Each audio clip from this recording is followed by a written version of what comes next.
ethics and social responsibility. As an undergraduate at Mississippi University for Women, part of your gen ed requirements is to take what kind of class? A philosophy. Very good. Thank you for using my signal. One of your choices is intro to philosophy, but also you can take an ethics class. What is this class?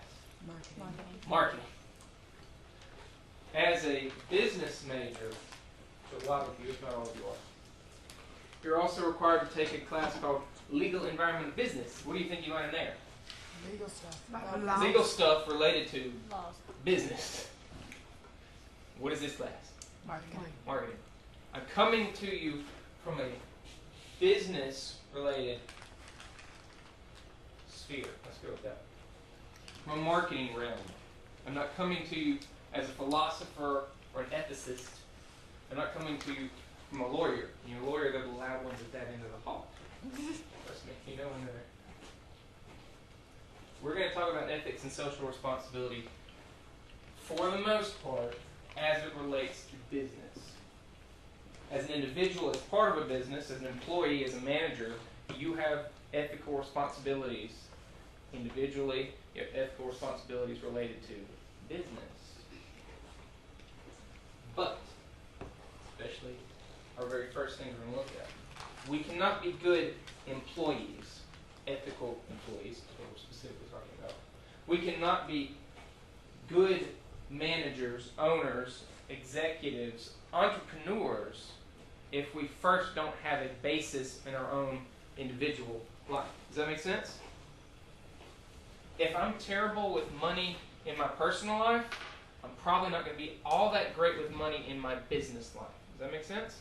That's one thing. If you want to go out and get a loan to start a business, they're not going to ask about how well have you done in business. They're going to, one thing, look at is how well have you done with your personal finances. Too often, if we think too big picture, it's what has my business education taught me? What business things do I have? Because that's on my resume, right?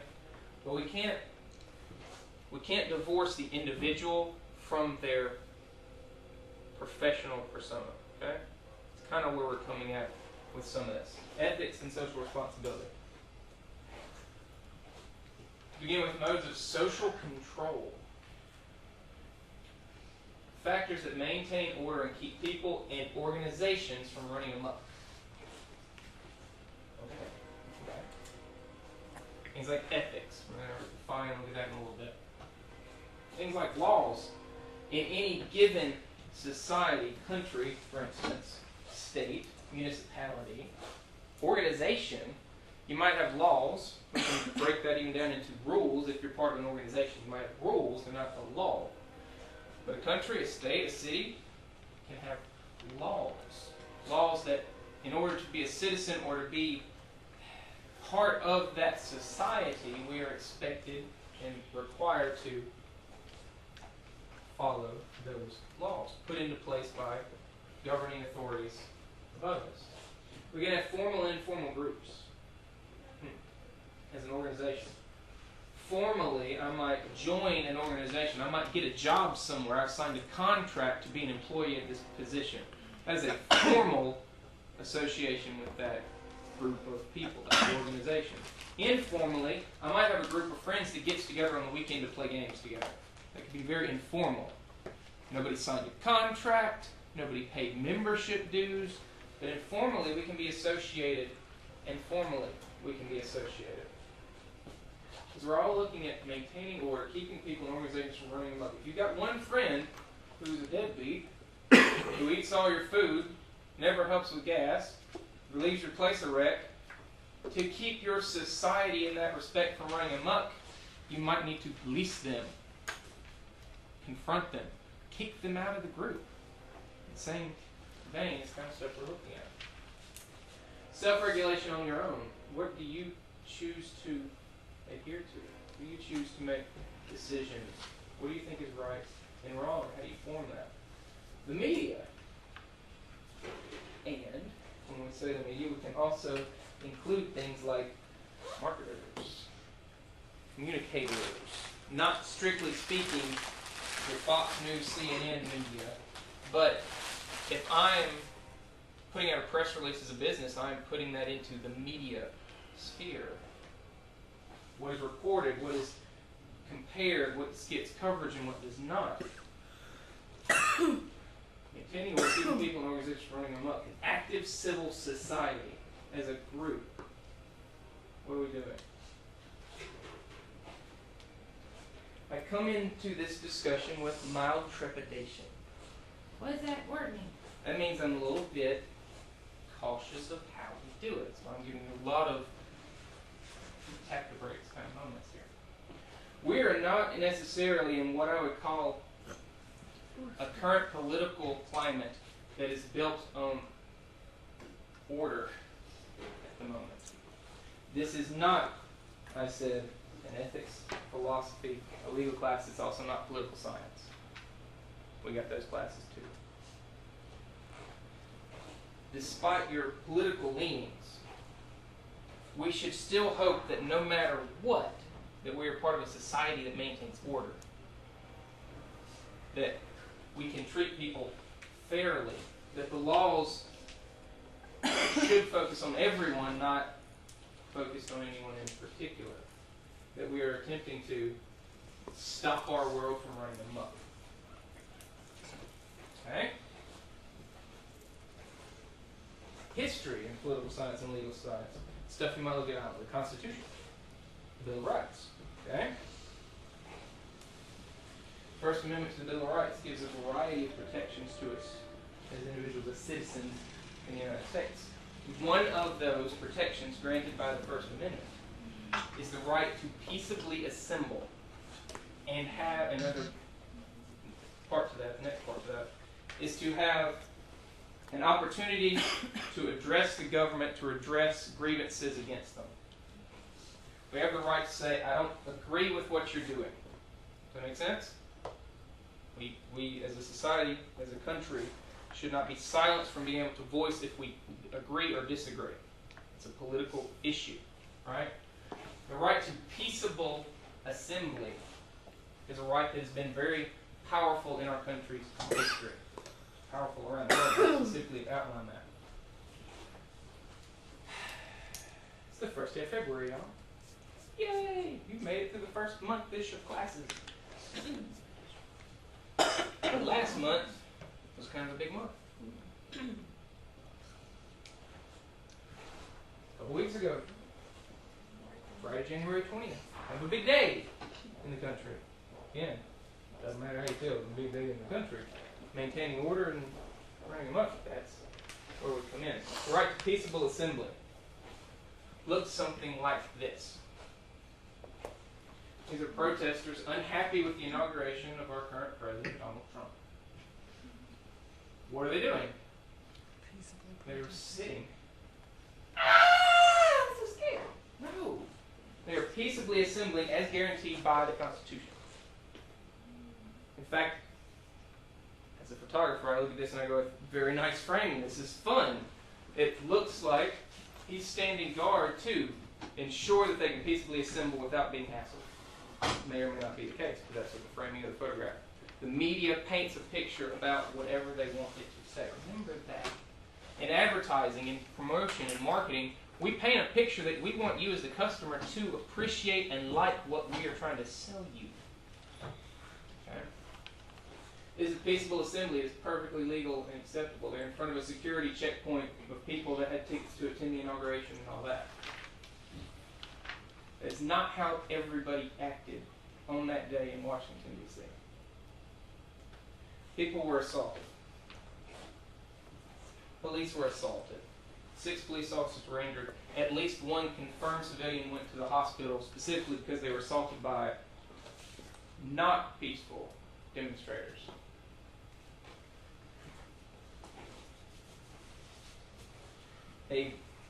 Basically an anarchist group called Justice J20 organized and promised for weeks that their goal was to disrupt and paralyze D.C. on that day.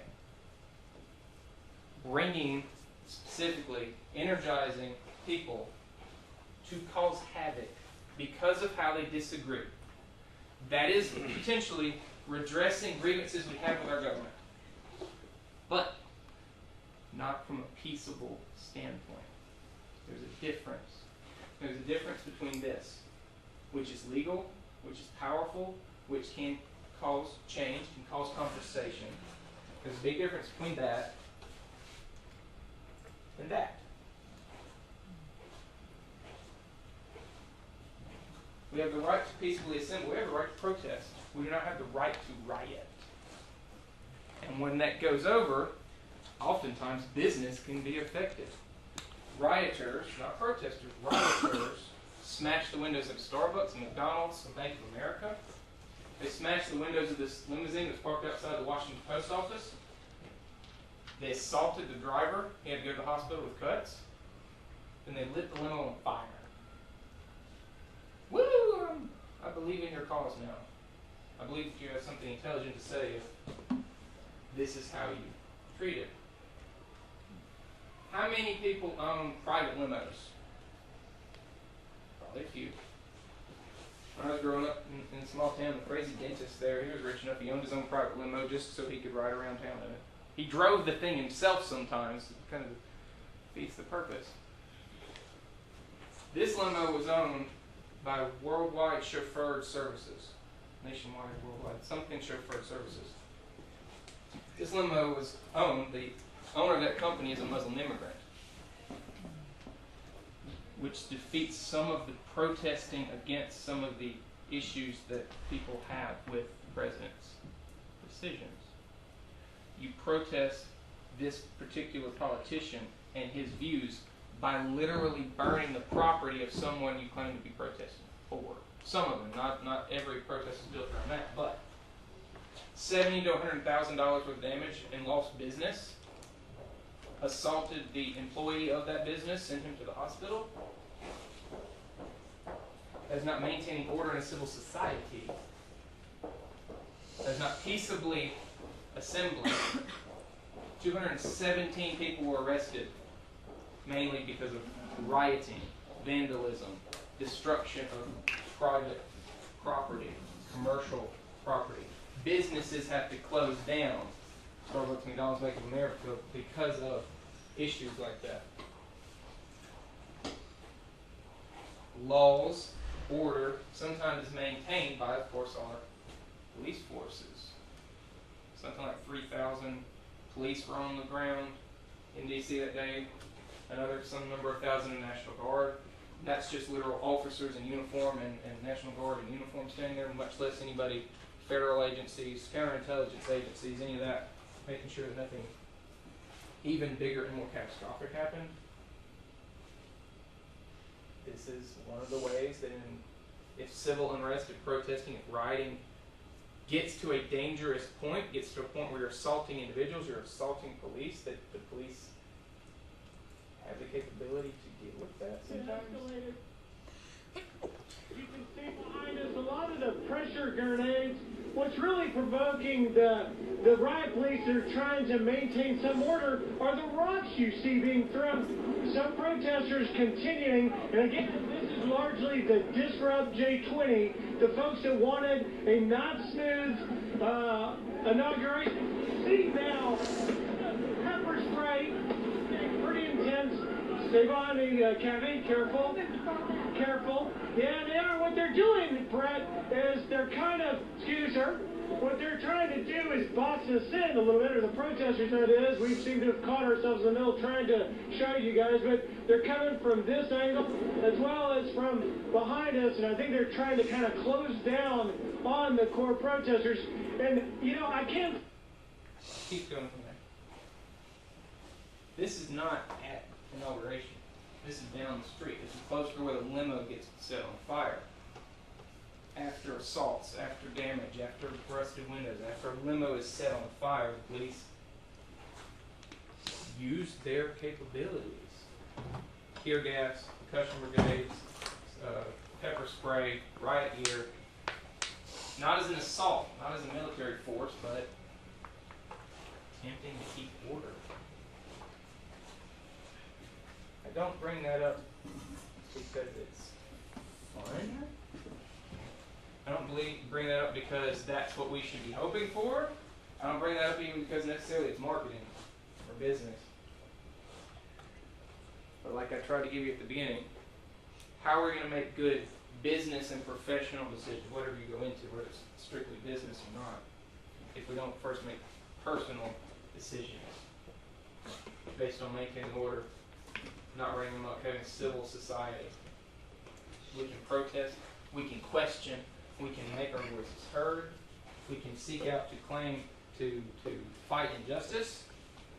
If you do that outside of the law, there can be consequences to that.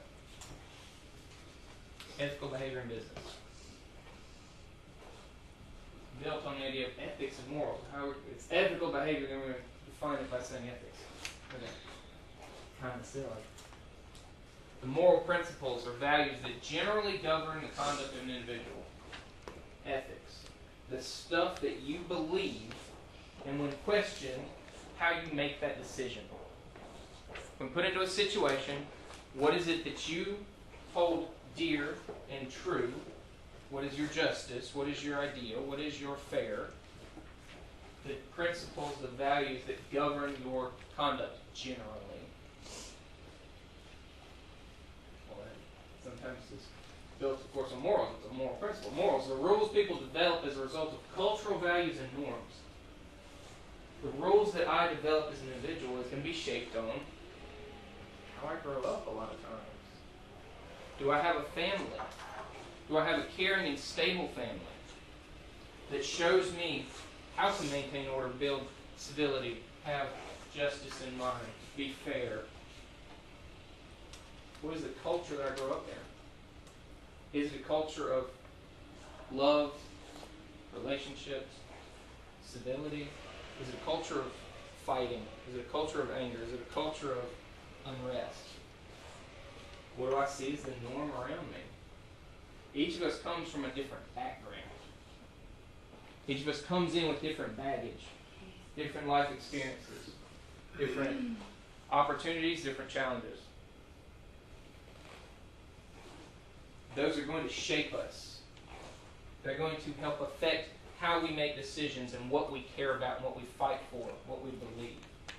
Morals are generally looked at as what do we find as good and what do we find as bad, what do we find as right, what do we find as wrong. How we make decisions. What do we think of as deviant behavior? What is outside of the norm? What is outside of acceptable? What is outside of something? Am I purposely trying to rebel against what I came from? Am I purposely trying to stand up against something that I was taught was the right thing or the wrong thing? Am I trying to rebel against that? That is how we change conversations. That is how we enact change in our government even. I'm not going to train you to be an ethical business person if I don't first try and train you to be an ethical person. I want you to leave out of here knowing how to sell stuff, knowing how to identify markets, knowing how to persuade consumers, but knowing how to do that all not just legally, but ethically. How you can make the right choices that not only impact you and your company, your firm, your organization, but also are going to impact the society, the customer, the people that are connected to that. From a psychological standpoint, because marketing and psychology are very tightly connected. We take a lot of the principles of psychology to then do marketing. How consumers behave, what people like and dislike, how do I get your attention? All of that is foundational from psychology, from communication, that then we place into the marketing bubble to put business behind it, to put selling behind it, to put revenue and profits and everything else behind it. We take a look at morality from a classic psychological standpoint, from pre-conventional to conventional to post-conventional morality. The idea of an individual, how do they make decisions? What do they believe is right and wrong? And how are they going to conduct their own personal choices? The hope that we move from a childlike pre-conventional morality, and as we age, as we mature, as we're educated, as we experience life, we advance. We move past childlike thoughts on how we should act and what's good and what's bad and what's in it for me to more mature, That is not always the case, unfortunately. Free conventional morality is based on the idea of punishment and reward. Based on self-centeredness, calculation, being selfish, and what can I get away with? I have small children. I don't expect them to necessarily be done with this until some certain age, dependent on their individual personalities, the experiences they've had, all of that. So if my 4-year-old steals a piece of candy from the counter, am I locking her in a cell for 3 to 6 years? No, that's kind of silly. I'll say that. Because she's based on what's in it for her. She's selfish. She's not going to walk up, stare me in the eye, and take the piece of candy either, is she? No, I've smarter than that. I've seen that too, the first time. Because it's my job as a parent to train them to do better than that, to understand that there are rules. That's how children are taught and governed, grown up, matured. They don't know that taking a piece of candy is not okay without asking, without being told, without being given that. The same as on the kitchen counter at home. They don't know that in Walmart they can't take the piece of candy off the shelf unless they're told that. Unless they're taught that. After I've told her you can't take the candy from the counter, if she waits till I leave the room and then takes the candy anyway, she's still operating at that pre-conventional morality. What is going to be punished or rewarded? What's in it for me? We can, as adults, not leave this if we're not careful. Advancing the conventional morality moves from strictly speaking what's going to punish me and what's going to reward me, what's in it strictly for me, starts looking at the society around me.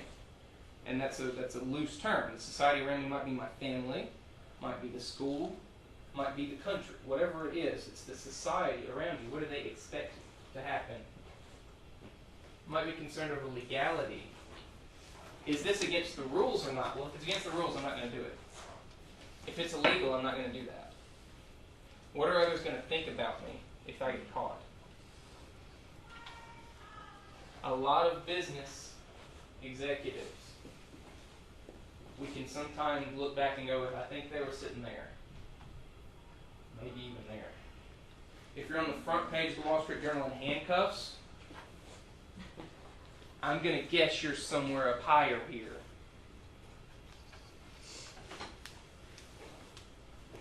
We'll have some examples of companies of that in a second.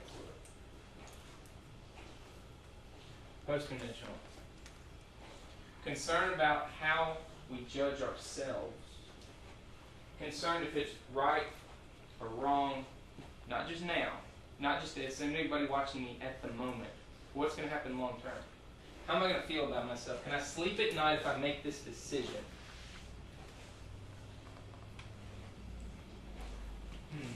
I'm a tire manufacturer. You know, if we use just 6% less rubber in this tire, we're going to gain a profit margin back of 9% this quarter.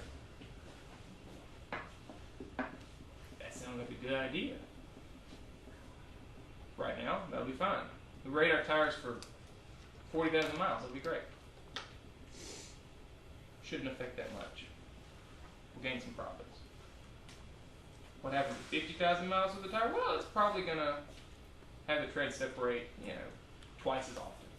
But we said it's only good for 40,000 miles. So it's on you, customer. You shouldn't have been so cheap. You should have got your tires replaced. Can I live with myself?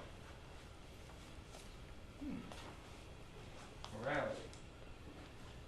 As individuals in our personal lives, as individuals in our professional lives, my hope is, even if it's not now, but is that you gain more experience, as you gain more education, as you realize what's going on.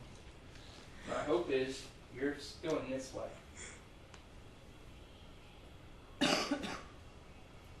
You can fight for your rights. You can protest what you believe in, preferably from a peaceable standpoint. But if you start setting things on fire, I have to conclude you're this way. We can set literal fires, and we can set figurative fires. In our business relationships, I need this promotion. I have family that depending on me. Bob's been doing good. He's up for the same promotion. What can I do to beat Bob? I could literally set his car on fire. That doesn't seem like the best option. There's security cameras, they'll might punish me in that respect. What about if I figuratively burn him? We can spread some rumors. We can leak some of his business dealings. I can make it look like he's not very good at his job. That could work. As long as I find a chink in his armor, as long as I'm still good, still golden. As long as they like me, then I get to keep moving. We're going to be faced with decisions throughout your life. We're talking professionally for the most part in business dealings, of whether or not this decision is going to be harmful, it's going to be ethical, it's going to be right or wrong, is it going to be legal. I'm hoping you don't have a lot of questions about, is this a legal thing for me to do or not? If that's the case, if you're facing your boss asking you to shred documents so the FBI doesn't see them, you might look for a new promotion in a different firm. A gray area, tiny things, snowball into bigger things. It's February 1st. Again? Yeah, I forgot to report that revenue on January 31, but it's like 4:45 in the afternoon, y'all. That was a lot of paperwork. I was going to be late. It doesn't hurt if it moves into February. Sure, it's not going to be counted on January sales tax numbers, but state's going to get their money. I'll just report it this morning. It'll be fine. What's that hurt? Small things, little things, questions, issues, the factors that influence. What helps you determine whether or not you're making decisions ethically?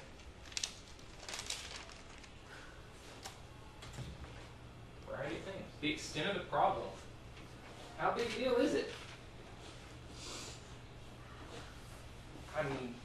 It's one day. It's just one little limb on fire. Y'all can get so freaked out. What's the extent of the problem? Is it okay to lie about $1? It's okay to lie about $1. Is it okay to lie about $1 million? Why is there a difference? One's okay, why isn't the other? It's one of the things we think about. One of the ways we justify decisions is, how big a deal is this really? What did I see the boss do? Have they been open door, very transparent, explaining what this business is, explaining that we care about the customer first?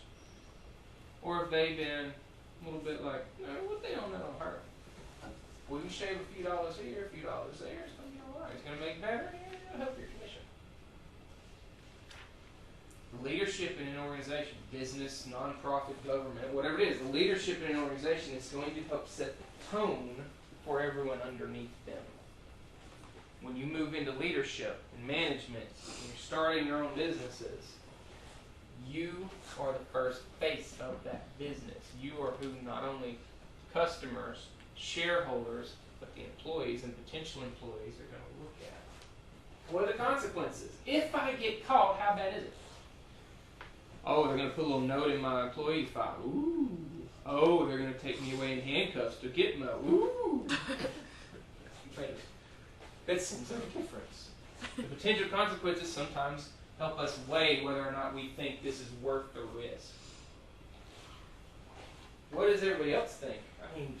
Everybody else is skipping workout this evening to go play golf. Why can't I?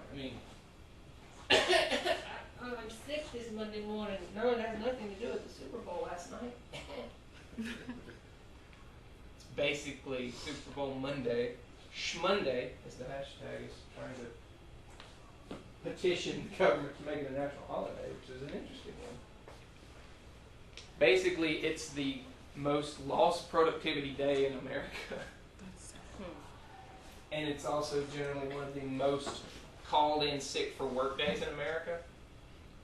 It's to the point if your employees aren't going to come anyway, and if they are coming, they're going to potentially not have gotten the best rest they could have and be in their full faculty of mind, and or their own YouTube watching commercials. Why should we even be able to? Everybody else is doing it. I'll do it alone too. Everyone else jumped off the bridge and they seem to be okay. Why not? What's the probability of harm? I mean, if I just shave just this one, it'll be a hit.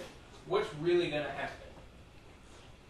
If we just put a little less brake fluid in each of the cars, we're going to save a lot over this whole production run. Sure, every 12,000 cars or so, somebody's brakes aren't going to work, but really, that's a pretty low percentage, y'all. Probability of harm. How long until it's going to happen? I mean, it's going to be at least like 7-8 hours before the brakes fail after they buy the car. That's plenty.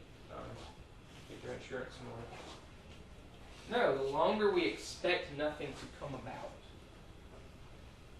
the easier it is for us to go, sure, why not? How many people are going to be affected? We're going to have decisions that impact few, and decisions that impact many, positively and negatively. There's a difference. I kind of think, from a moral relativity standpoint, there's a difference in things that can cause harm and things that are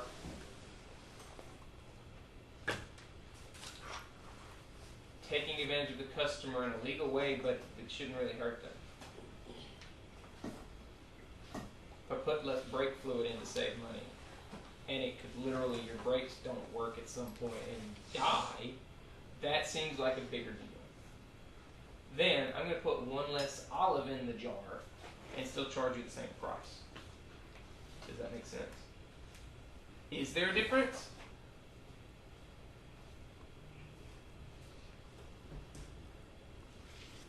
If you're in a business that's not going to harm people based on your decisions, that's great. That should be less stressful. If you have the potential with your decision making that it could literally cause people, property, whatever, harm, danger, risk, those decisions should be taken more seriously. So that's kind of the decisions we have to make. We have to decide what's important and not. How can we help our businesses, our employees, as in management and leadership? How can we help them make the best decisions possible? We might give them ethical guidelines. That seems like a good place to start. A code of ethics might be some kind of formal document that helps identify acceptable practices. This is what we do, this is how we do it, this is who we do it with. It might help control our behavior because it explicitly says, okay, I should not embezzle money from the company. Okay, check that one off. Got it. Understand that now. Good to know. Avoids confusion in my decision making. Can I encourage others to embezzle? No, I should not. Okay, that avoids decision making confusions. Still takes discussions about right and wrong sometimes. A code of ethics should quantify literally what it is we do and how we do it and what we're doing it. It should be legal, it should be ethical, it should be morally upright and all that. Whatever it is for the particular situation we're dealing with that company or that organization. But it's a sliding scale kind of issue. If we make it too broad and we just say, be good, that's very interpretive.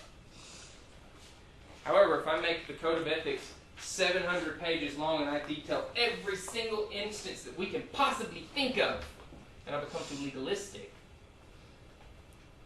for one thing, no one is going to read it at 700 pages. But if I do face an issue, I'm going to find where you talked about it, and I start looking for my loophole.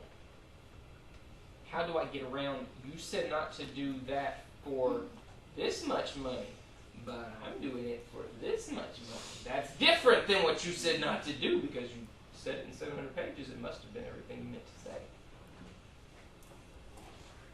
Code of ethics is a valuable, important part of the business of an organization. Things to help us understand what we should do and what's expected of us as part of that organization. We should not be too broad. We should not be too narrow. Are you under any kind of code of ethics?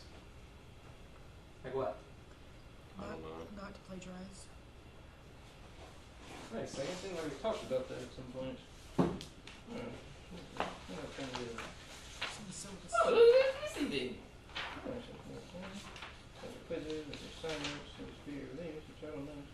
Academic dishonesty policy. Ha ha ha. Where do we get this thing? The bulletin. The bulletin. Oh, snap. Download bulletin in MEW. Available to you 24 hours a day. Unless the website goes down, which it does once in a while. Also available in print somewhere. The 2016, 2017 undergraduate bulletin. Well, somewhere there, I don't know. Like general student policy, procedures. That was student honor code. How many of y'all know this one by heart? This university for women is known for high academic standards, ideals, and traditions. Each student who enrolls as a student at MEW is expected to uphold this code. I pledge myself to uphold the highest standards of honesty in all phases of university life, both alone and with many, and accept my responsibility for helping others to live up to such standards. All this I will do that my university may become greater, better, and more beautiful than when I entered it. As a broad first statement of a code of ethics that they then go deeper into throughout this bulletin. Your student rights and responsibilities, your way to redress grievances against you, the complaint procedures, informally, formally, student record privacy statements, how that deals with us, non-discrimination policy, withdrawal procedures, etc., etc., etc., also including the academic dishonesty, another part of this website. The code of ethics. Looking at what is expected of you, because you have formally become part of this organization. Therefore, you are formally charged with obeying its rules, regulations, procedures, and expectations. Whether you already read the thing or not, you're still under its abiding guidelines.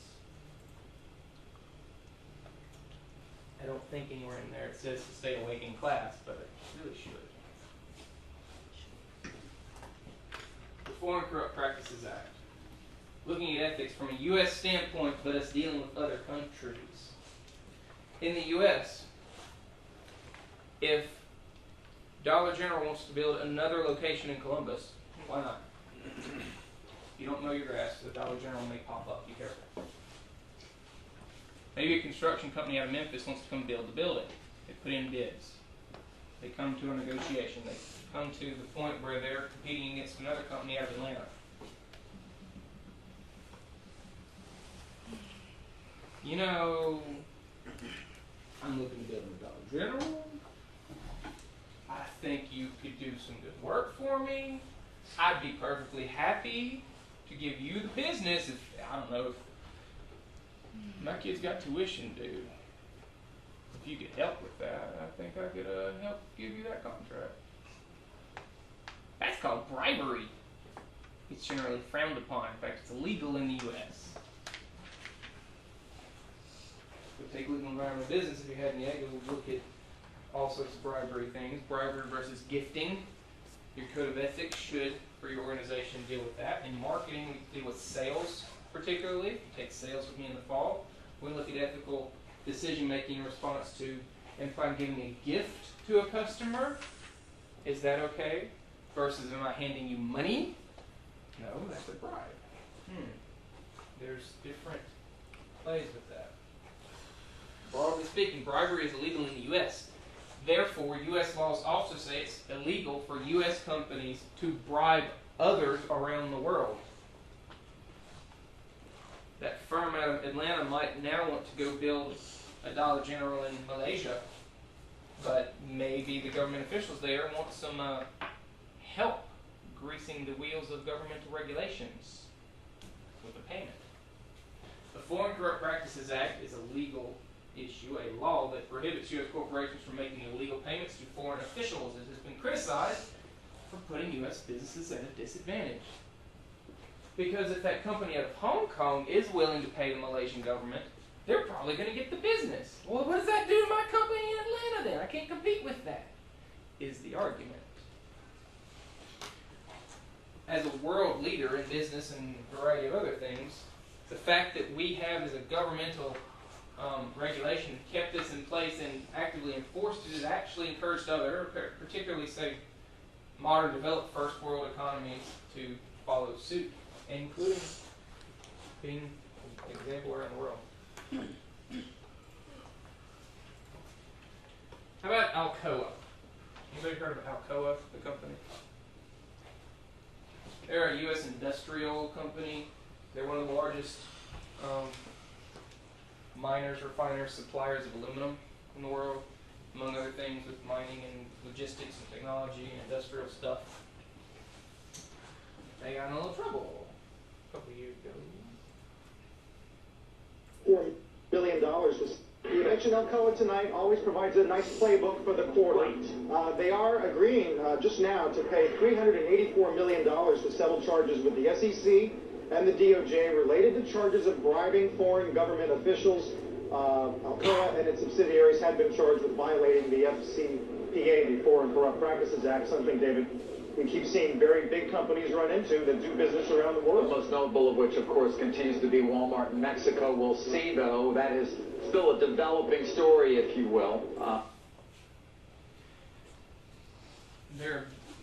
don't know what their revenues are, multi-billion dollars. But still, I don't care how much you're making. You're gonna wake up and go with, wait a second. If you get hit with a $384 million fine, to the point that they're trying to crack down on large companies doing this to make examples of them. Siemens was hit with a huge one. Walmart had an issue with it a few years ago. As we mentioned, there's trouble tonight for a legendary brand name, one of this nation's biggest business empires, Walmart, which operates in 27 nations around the world, is accused of using bribery to help expand its business in Mexico and then covering it up. U.S. Justice Department is investigating this. Congress is now taking notice. The implications could be enormous. All report tonight from NBC's John Yang.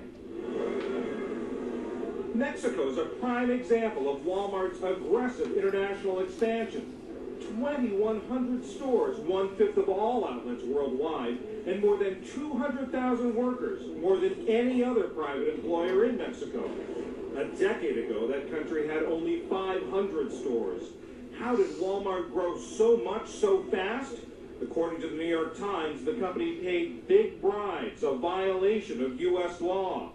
CNBC's Michelle Caruso Cabrera is in Mexico City covering the story. The newspaper's investigation suggests that Walmart executives here in Mexico spent millions of dollars on bribes in the early 2000s to give out money to local government officials so they would speed up the permitting process so that way they could build their stores more quickly. In a statement, Walmart said, "We are deeply concerned by these allegations and are working aggressively to determine what happened." That's going to be your standard answer. Oh no! We did something wrong. I'm so sorry. We didn't know. The larger the corporation, the more moving parts and people, it is hard to keep track of everybody. But I'm going to guess if you're dealing with an entire market, the whole country of Mexico, where you're dealing with millions of dollars flowing, building 1,600 stores in 10 years, I'm going to guess somebody talked about that up in the top of the corporate structure. You don't promote a CSM to head Mexico relations liaison or something. There's some more in here. Update is it cost them $650 million in fines, plus their legal costs and compliance updates. Even for a company as large as Walmart, $650 million will dent your quarterly earnings report. That's what we have to think about. Corporate social responsibility. Businesses concerned for society. for its welfare, for how we do business and what is it doing to others. Do I have to be concerned about what my business is doing to society around it? You should. Yes. I should. Why? Because society is who funds you. As long as the customers are happy. As long as I'm giving them a cheap product that they're buying. What does it matter where I got the product? Long term, it's gonna have some effect, and the worse Long you term. do. Man, I don't care about long term. I don't care about my money now, y'all. I gotta eat. Large corporate, we call this corporate social responsibility, with the idea that corporations are going to be the largest and most powerful things that are going to have to be affected. But this same philosophy, the same issue, relates to your single business that you're the only employee. It is still an issue of what are your responsibilities for society's welfare. On the side of being for corporate or social responsibility, it's the right thing to do. Businesses have the resources to vote. You got an extra few $1 million, you could really do something about the water supply, about childhood hunger, about this, about that, about sustainable rainforests, about whatever it is. You got the power, the resources, the technology, the infrastructure. It can help prevent governmental regulation and fines. You know, if we just don't bribe people, the government probably isn't going to fine us. Well, that seems like a good idea. It can be profitable. Look at that in fact. However, especially when we're talking about publicly traded corporations, we start taking a look at what is that doing to business. One thing, if we're not concentrating on how we sell stuff, build stuff, market stuff, then that's going to affect how well we do it. I'm devoting people and resources and time to the environment, to this societal problem, then that might be something that could have made me profits, which is why I was here, right? Business executives are going to spend the shareholders' money on environmental issues. Because if I've got a surplus of cash at the end of my operating year, for instance, if I got $5 million, I could choose to give that as a dividend to my shareholders. I could choose to reinvest that in the business, which might raise the stock price again for my investors. Or I could take that $5 million and go, here you go, St. Jude. It's the right thing to do. Which means that $5 million did not flow to that number of investors that could have chosen on their own to use that money for whatever they chose. Personally, professionally, socially, selfishly, responsibly. For the most part, we're beginning to look at the idea that companies have a responsibility, that's why I've named this, to at least make an effort towards helping around them, which is categorically different than focused on making money only.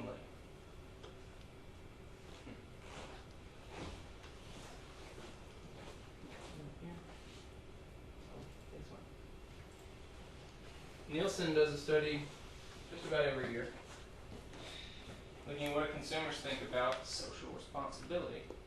Nielsen's one of the largest, most well-known research entities that do a variety of different things. Just leave it there. It's 2014. In 2014, they talked to, I think, 30,000 people in 60-ish countries around the world and asked them what do they think about responsibility of corporations. In 2014, 55% of the respondents said that they are willing to pay more for products, for services, for goods that come from socially responsible companies. Last year, or 2015's report said that 55% grew to something like 66%. So it's even increasing. That consumers are more willing to look at a company's overall picture, not strictly speaking the product sitting in front of them on the shelf. If I know that you are sourcing your products responsibly, whether it's diamonds for engagement rings, if they're coming from blood diamond mines in Africa, or socially responsible mining operations, If it's the hardwood flooring from my house, did it come from a renewable resource forest, or did it come from old growth Brazilian rainforests that are getting clear cut? The consumer may be willing to pay more strictly so that they individually can feel better about their choices.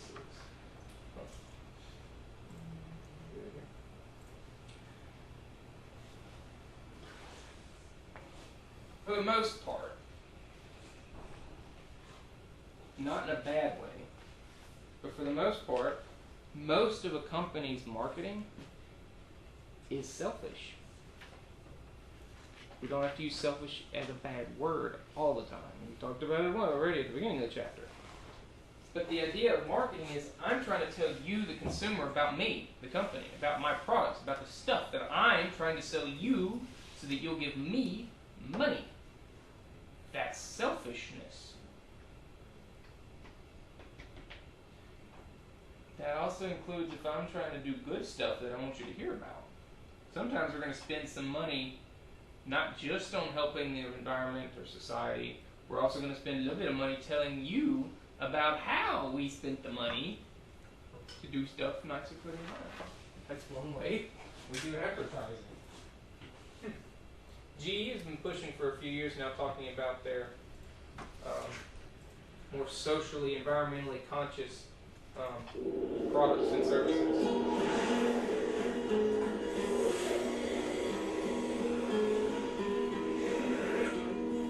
One second, Ellie.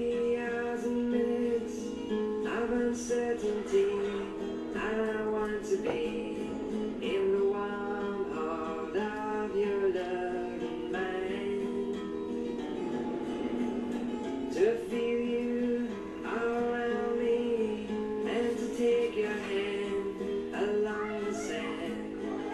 But I may as well try and catch the wind.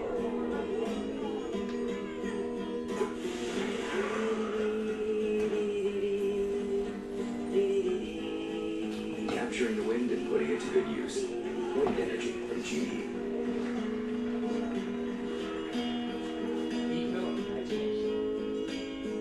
Imagination at work, GE. We're not just an industrial tech company, we're also an industrial tech company that cares. Is wind energy a good thing? What do you think? This is just personal opinion stuff. Why? It's environmentally better. Renewable. As long as the wind keeps blowing. It looks like there are a lot fewer emissions per moon. And spins, somehow makes magic happen, and it charges batteries, as opposed to burning dinosaurs. We are beginning to see the effects of all these turbines and how many birds they're killing, but other than that,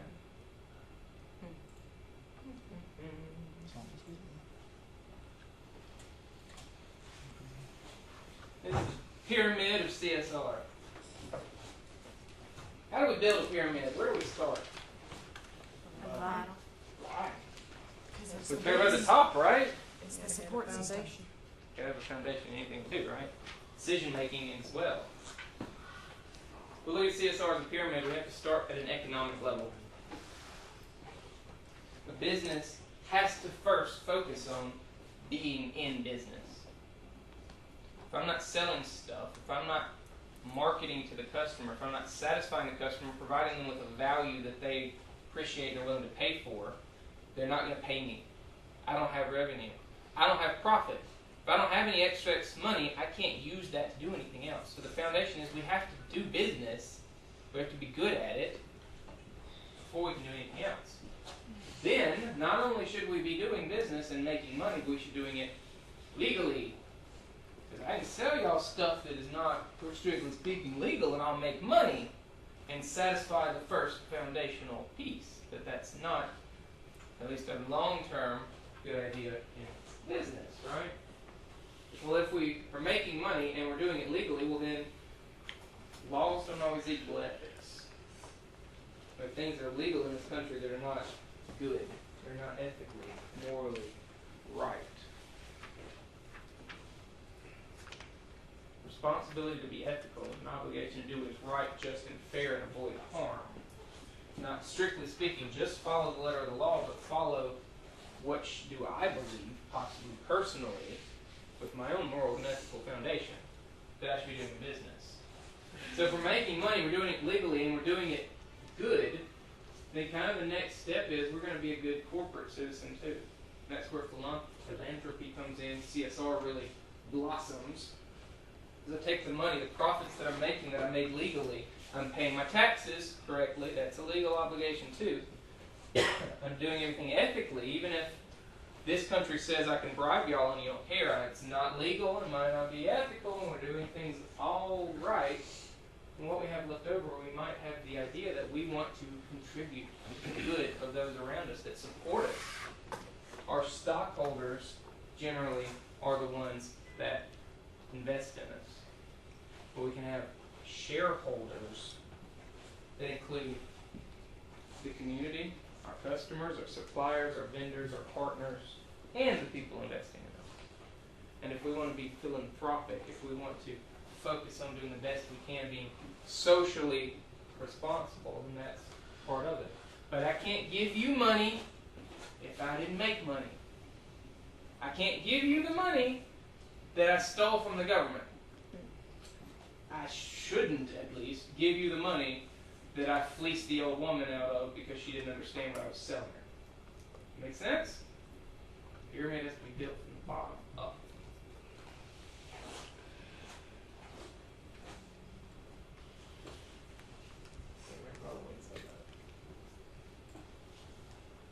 Okay.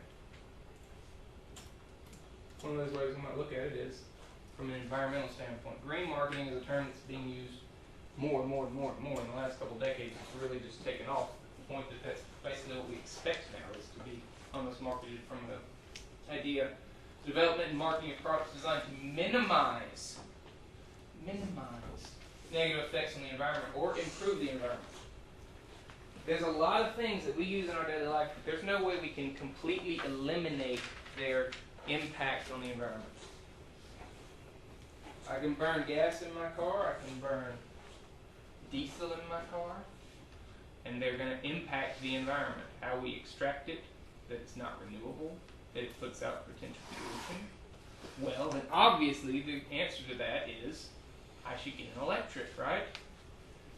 That we have to power with batteries, that we have to mine the ore out of the earth just like we had to get the oil out, build those batteries that then have potential harmful effects when they corrode and leak. And that electricity doesn't just come out of the air. We haven't harnessed lightning quite well yet. Wind has potential benefits. Solar has potential benefits. Burning coal is still the most powerful way to create electricity, probably.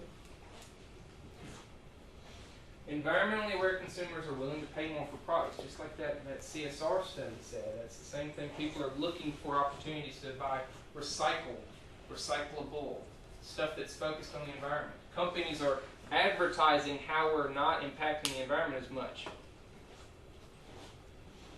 Sometimes we have to tell you that we're doing that. No, this one. Not the right one. It's often as fun because it works out. Aha! $8 says, can I see your bottle? May I touch your bottle? Yeah. May he touch your bottle? What is this? Dasani water bottle. Who's it made by? Dasani. Coke. Coca-Cola owns it. Just as an aside. It says it back here. You can't read that. You see this? You can't read it. You can read it, maybe. But y'all can't read it. It says Plastic. nope, it says plant bottle. I love it that someone usually always has the Dasani bottle in here when I need it. They're a powerful brand. Costs more. Yeah, they have. They Consumers are willing to pay more for products that they find value in. A brilliant idea starts at the source. Through innovative design, we're taking steps to create a better future. Now, the pure fresh taste of design comes in a redesigned bottle. Up to 30% made from plants, and as always, it's 100% recyclable. Plant bottle, designed to make a difference.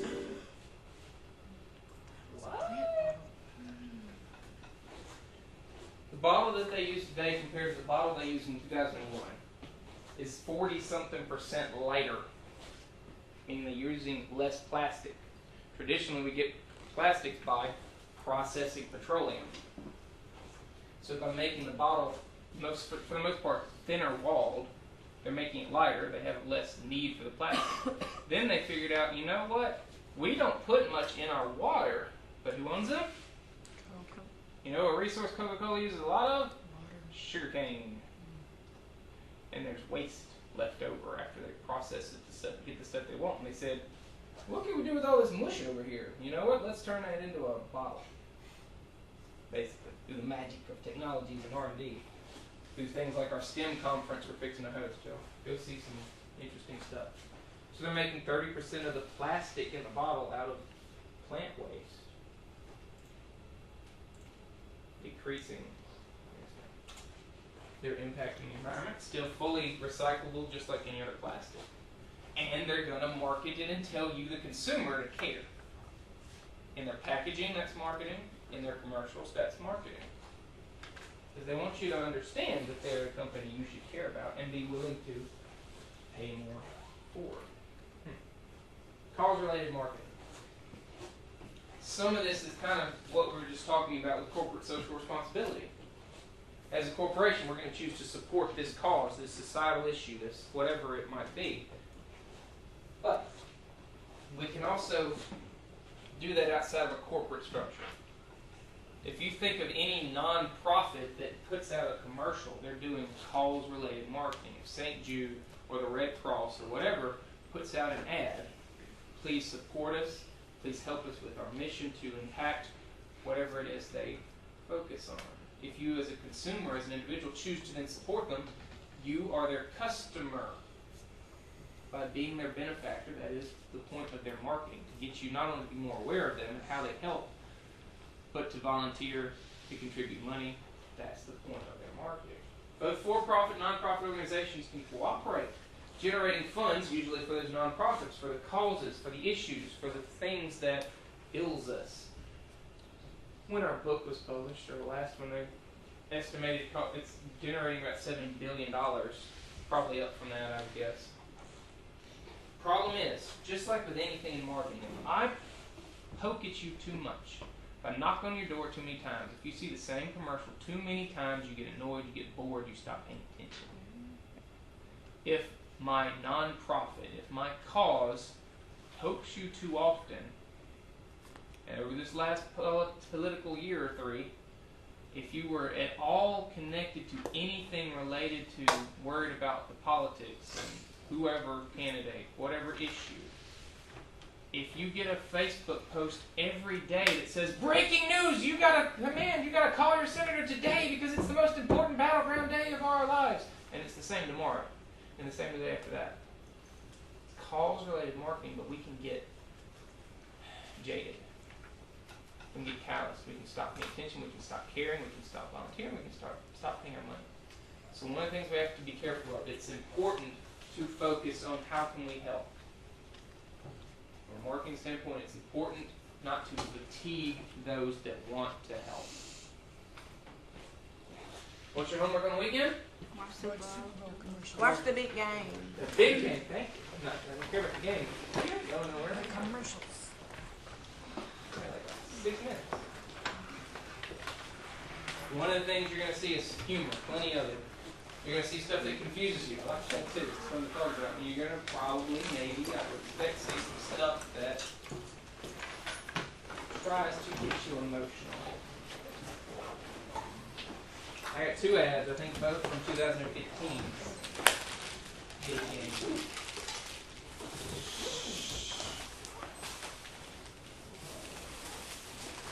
This ad, back in 2015, the ads were going for a bargain. It was only like $4.5 million for 30 seconds.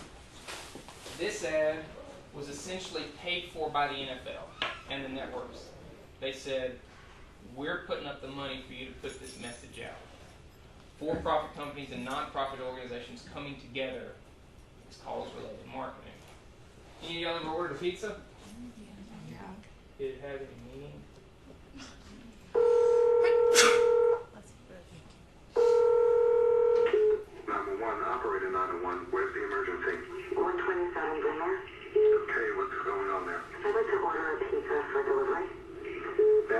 911. This is an emergency line. Large with half pepperoni, half mushroom. You know you called 911. This is an emergency line. How long it'll be? Okay, ma'am, is everything okay over there? Do you have an emergency or not? Yes. And you're unable to talk because... Right. Is there someone in the room with you? Just say yes or no. Yes. Okay, it looks like I have an officer about a mile from your location. Are there any weapons in your house? No. Can you stay on the phone with me? No. See you soon. Thank you.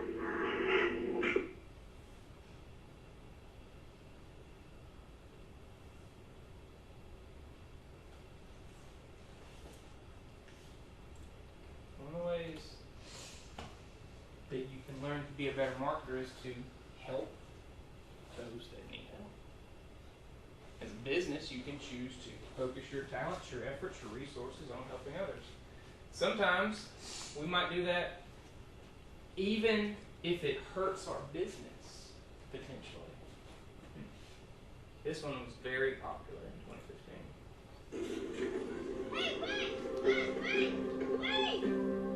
I'll never learn to ride a bike. Or get coolies. I'll never learn to fly. Or travel the world with my best friend. And I won't ever get married. I couldn't grow up because I died from an accident. The number one cause of childhood death is preventable accidents. At Nationwide, we believe in protecting what matters most. Your kids. Together, we can make safe happen. What does Nationwide sell? Insurance. They're specifically trying to get you to go to Make Safe Happen with that organization, a nonprofit that's attempting to prevent accidents so that you don't need their insurance. Sort of. I'm worried about the accident. I'm like, I have a big TV. What if it falls down? I should buy insurance. Can play those guys. Watch some ads this weekend. See if they're all just trying to say something. See if they're trying to entertain you. See if any of them are trying to make you think about anything.